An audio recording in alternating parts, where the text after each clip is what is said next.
আমরা বর্তমানে Facebook, YouTube এইগুলো জায়গায় ভিডিও দেখে অনেক সহজেই রান্না শিখে ফেলতে পারি। কিন্তু আসলেই কি তেমনটা সহজ? তাদের ভিডিওতে রং-চং লাগিয়ে যেমন কথা বলা থাকে যে খুব সহজেই রান্নাটা করা যায় বা অল্প কিছু উপকরণ থাকলেই সম্ভব। আসলেই কি সেভাবে সম্ভব? আপনারা যারা চেষ্টা করেছেন তারাই শুধুমাত্র জানেন। আসলেই সেরকম এত সহজ কিছু নয়। তো আজকে আমি সেরকমই একটা ভিডিও দেখে বেগুন দিয়ে অন্যরকম একটা রেসিপি বানাতে গিয়েছিলাম। তো এভাবে কাটতে যেয়ে আমার অনেকগুলো বেগুনই লেগেছে। কারণ আমি তো জানি না বেগুনের ভেতরে পোকা আছে কিনা। ওই যে বলে যে ঘরে ২ টা বেগুন থাকলেই সম্ভব। যদি সেটাতে পোকা থাকে তাহলে কিন্তু সম্ভব না। তো এভাবে কাটাটাও কিন্তু খুব একটা সহজ বিষয় না। একটু বেশি কেটে ফেললে তখন কিন্তু ভাজাটা আর সেরকম হবে না। তো বেগুনটা আমি ১ম এ এইভাবে কেটে নিয়েছিলাম, আপনারা দেখতেই পাচ্ছেন।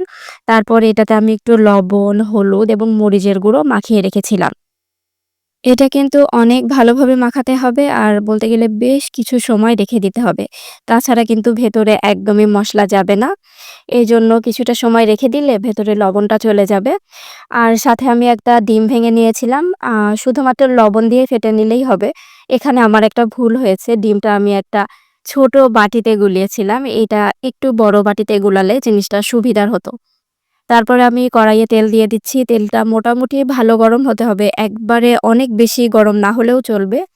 তারপরে ডিমের ভেতরে মাখিয়ে রাখা বেগুনটা একটু ভালোভাবে মাখিয়ে আরকি চুলাতে দিয়ে দেব এবং এক্ষেত্রে চুলার আঁচটা কিন্তু অনেক কম রাখতে হবে।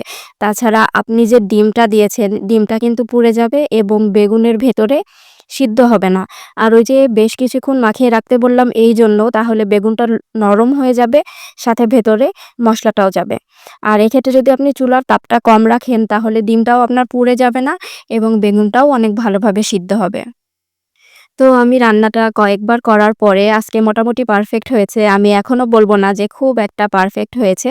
এই যে দেখেন এটা এমন হয়েছে দেখতে। আসলে আজকে সকালবেলা ভাত খাওয়ার মতো তেমন কিছু ছিল না। এইজন্য এই রেসিপিটা আমি বানিয়েছি। আপনারাও এভাবে চেষ্টা করে দেখতে পারেন। কেমন হয়েছে ভিডিওটি অবশ্যই জানাবেন এবং আপনারা এইভাবে রান্না করে জানাবেন যে আপনাদের খেতে কেমন লেগেছে। সবাইকে অসংখ্য ধন্যবাদ।